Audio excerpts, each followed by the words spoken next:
Así, entonces estamos dialogando con Moncho González Boán, con el ingeniero Antón Casal, y también queremos consultarle a Moncho la parte, digamos, en España, cómo está la situación. Nos informamos que hay crisis, que hay dificultades. ¿Cómo repercute eso al movimiento de los trabajadores? ¿Cómo se encuentran? Bueno, es evidente que, bueno, y ustedes lo saben por los medios de comunicación, que no solamente el Estado español, en general, lo que llamamos siempre el norte geopolítico, ¿no? Estados Unidos o la Unión Europea, están en una situación de crisis global, porque se habla de crisis financiera, pero la cosa llega mucho más allá de lo que es estrictamente financiero. Es una crisis que se ha agravado además en los últimos meses, y al igual que la primera parte de la crisis, vamos a llamarla así, de hace 2 años, ¿no?, cuando estalló todo aquello de la burbuja inmobiliaria, de las crisis subprime, todo esto, al final nos estamos encontrando que las soluciones que los gobiernos dan es hacer pagar el coste de toda esta crisis a los trabajadores. Eso es algo inconcebible.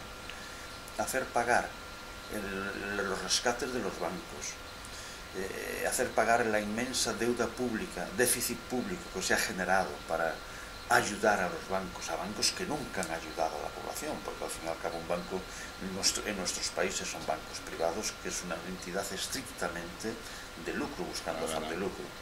Entonces ahora, sacrificar a la inmensa mayoría de la población, porque no hablamos solo de trabajadores incluso es clase media, por la vía de recortar derechos sociales, por la vía de recortar derechos laborales, por la vía de privatizar lo poquito que quedaba en manos del Estado, por la vía de cambiar la legislación jurídica y laboral para justamente beneficiar a estos grandes grupos monopolios económicos, que son de alguna manera los que están generando este caos.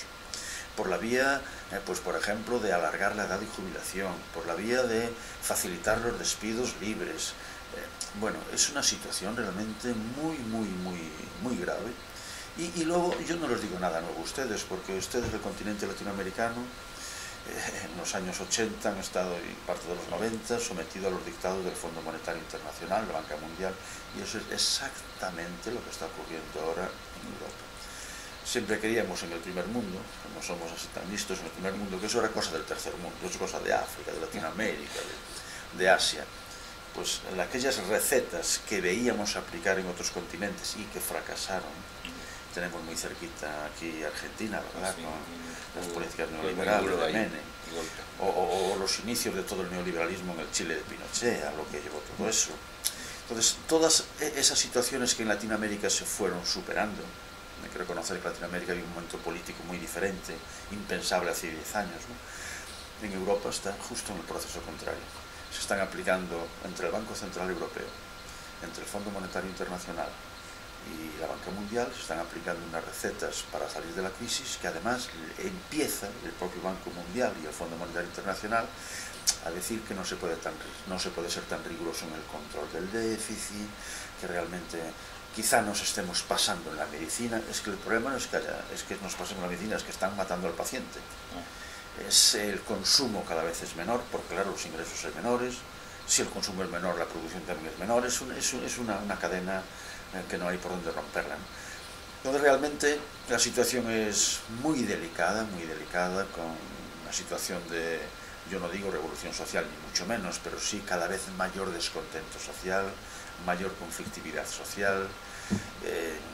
En los países donde quizá más ha afectado el momento es Grecia, Portugal, Irlanda, sobre todo Grecia y Portugal, con unas movilizaciones sociales continuas y permanentes que hay que reconocer, de momento no han hecho retroceder al sistema, pero en cualquier caso es una forma también de manifestar y de decir una y otra vez que esa no es la salida, ni para la economía ni para la clase trabajadora, que somos desgraciadamente los que estamos pagando la crisis, aumentando los niveles de desempleo de manera desmesurada. En el Estado español ya está cerca del 21%.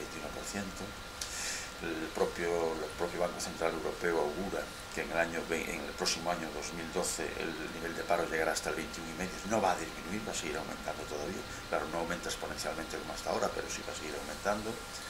Y hablamos de una persona de cada 5. Pero es que eso se agrava con el hecho de que 1.200.000 familias tienen todos sus miembros en el desempleo, todos sus miembros. Y hablamos de mucha gente que está pasando por situaciones muy delicadas, y todo eso acompañado por una disminución brutal del gasto público que una gran parte de él iba dirigido a asistencia social.